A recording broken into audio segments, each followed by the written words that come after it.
Good morning and happy 12 weeks out. So, as you guys can see, last week was a kicker. I had the blast of my life getting all of my clients over here. Well, not all of my clients, but a large group of my clients over here. And together, they all got to meet each other. We got some quality training in.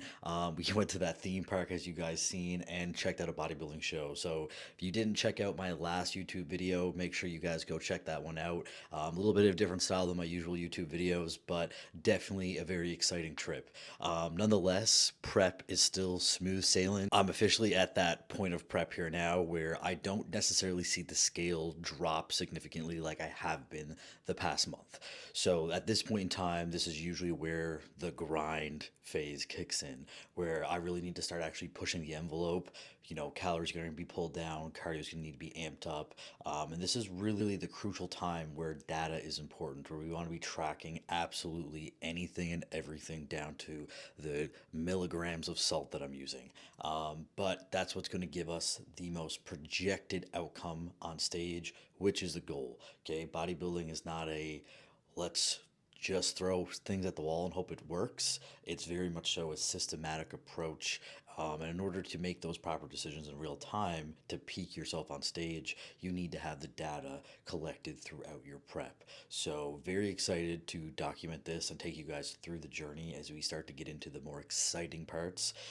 Being 12 weeks out, that means we have approximately 10 weeks to be ready because you really want to be ready 2 weeks early.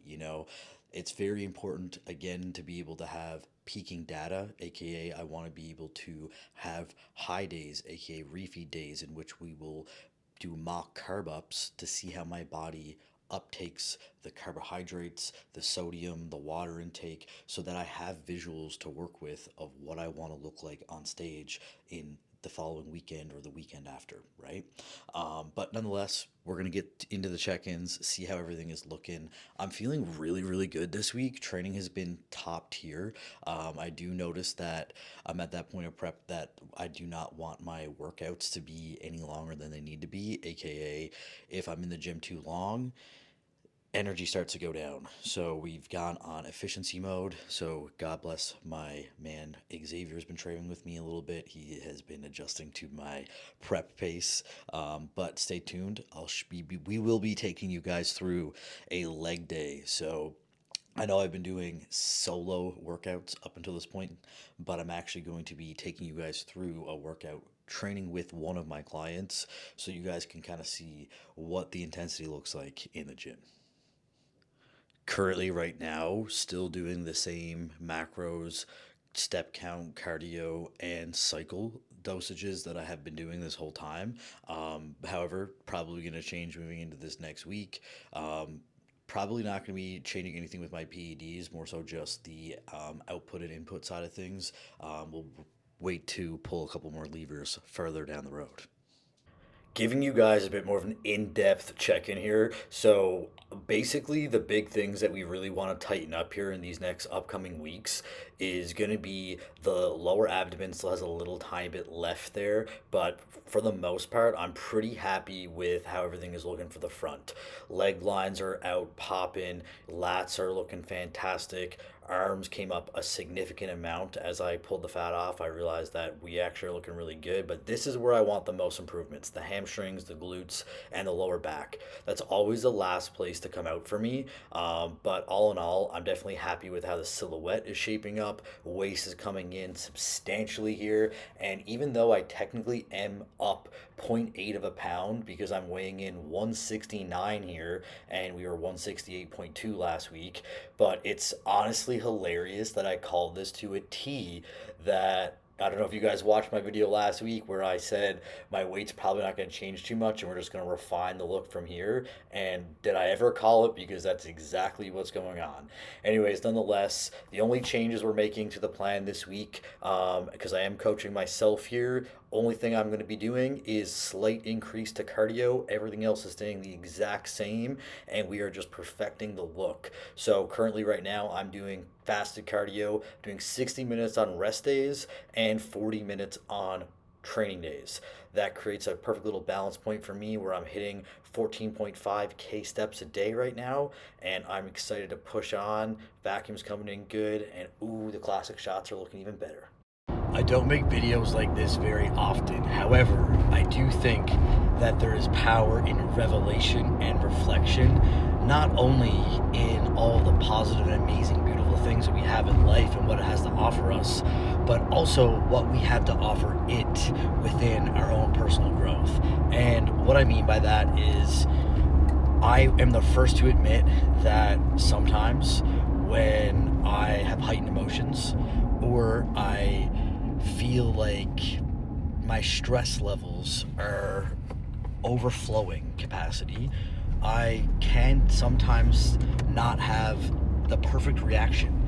And that is something that I personally need to work on. But having said that, you know, identifying emotions is advancing emotional intelligence. So, this is your friendly reminder to call yourself out every now and again and ask yourself, how could I have handled that better? What do I actually want to give in terms of energy and composure? And see, what type of person do you actually want to be for those around you? As somebody who goes to bed the same time every night, eats the same meal at the same time every day, everything is a regulated flow state, being completely out of routine for 5 full straight days in a row definitely threw a little bit of a wrench in my flow state. So the past 2 days has just been about reestablishing that. So back to normal sleep, back to normal meals. Technically, we're training a little bit later than usual today because I have had so much other online client work to catch up on. But as of tomorrow, I am getting back to normal schedule. So I'm going to be back training in the afternoons from 1:30 to 3:30 again. It's going to be the only time that I'm not available, but that's going to be our flow state for the rest of the summer to crush this prep, and I'm fired up for it. And just to clarify on the meals, no, I most definitely did not go off my meal plan during prep. I was locked the fuck in, no matter if the retreat was happening or not. However, because I was working around other people's schedules and, of course, the events that we had going on, there were points and times where I had to go 5, 6+ hours without a meal, which anybody who knows the bodybuilding lifestyle, that is just not going to cut it. I need to eat every 3 hours. So it's just so nice to get back into my routine, and it makes me appreciate the lifestyle and the routine that I've built for myself because it is so beneficial for what I'm trying to accomplish, which is be a successful competitive bodybuilder.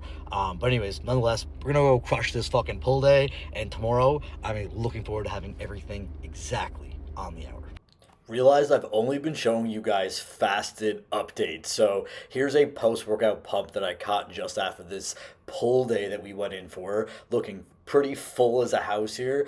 But I think there's an importance in highlighting the fact that if you want to have polished posing on stage, you can't just practice every now and again. I practice my posing 7 days a week. Even on rest days, I'm home for a half hour running through my rounds.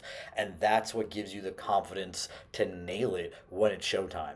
And you best believe I will have some pristine posing on that stage. So I am currently still working with a posing coach, even though I am coaching myself for the nutrition and training side of things. Just to kind of encapsulate everything, it just wasn't the perfect fit for me. You know, I'm sure the last coach I was working with is a great coach for some people. However, I am meticulous with data, details, and prompt response times. So when I'm in the depths of prep, I can't be waiting like a week or two for someone to respond to a check-in. I'm like, it's a lot less stressful for me to just do it myself, be punctual, and know exactly what the game plan is.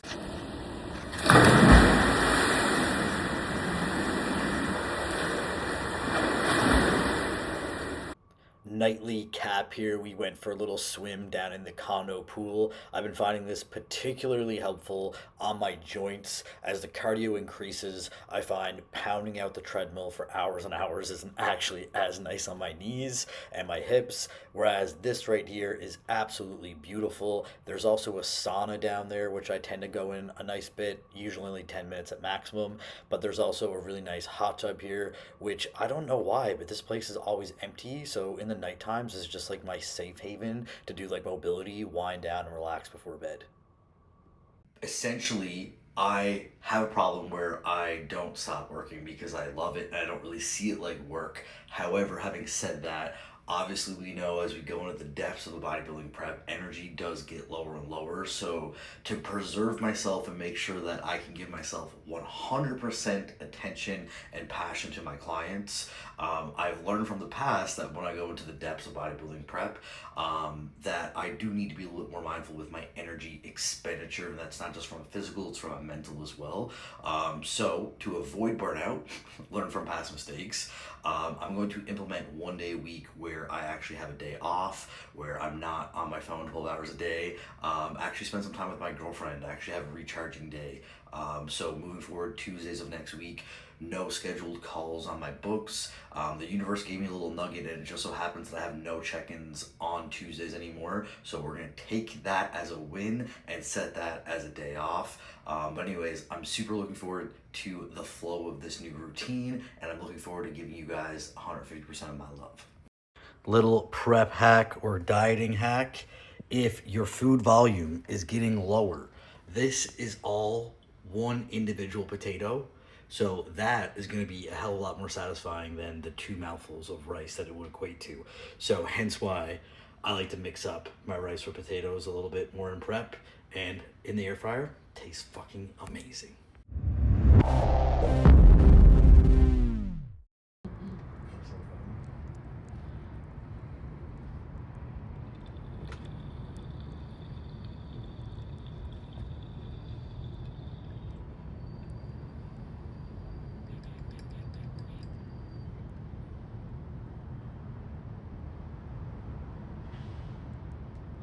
Cowabunga.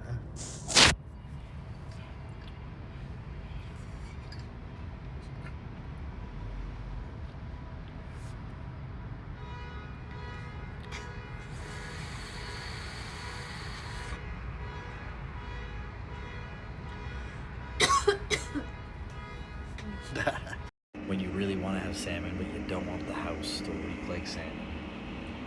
Extension cord, air fryer, balcony, save. That's a wrap. Catch you on the next one for 11 weeks out update.